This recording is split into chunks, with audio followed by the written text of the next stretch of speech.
What is mode of augmenting rhinoplasty procedure?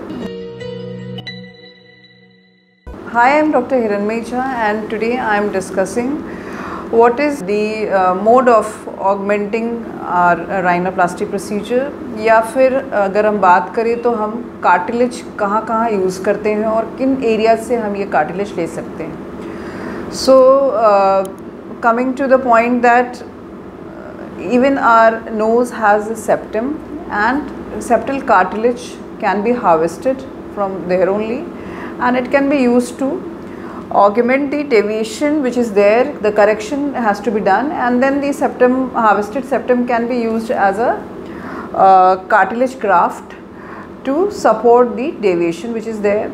Then it can be done again, the septal cartilage which we have harvested can be used to augment the dorsum if there is some depression there. Other sides from where cartilage can be taken is conchal cartilage, जो कि ear के पीछे होता है. Conchal cartilage can be taken, and rib cartilage can also be taken, and it has to be processed before implanting in the nose. Mostly what we prefer is dicing the cartilage and then inserting it to enhance the dorsum, or to use it as a support to the tip as a columnar strut graft. So ये different तरीके हैं जिसमें कि cartilage की requirement होती है और cartilage को harvest करना पड़ता है. अगर septum में cartilage हो या फिर previous surgery ना हुई हो तभी हम septum को use कर सकते हैं for harvesting the septal graft. Otherwise most commonly that is the preferred area which is used for harvesting the cartilage is the rib cartilage, and it can be done in the same setting.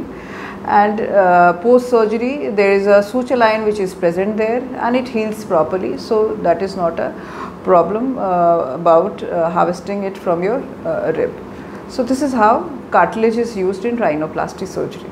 If you have any queries regarding this topic, so please write to us and like and subscribe to our channel to get yourself updated regarding various topics in plastic surgery. We will be happy to answer all your queries in the comment section below. Thank you.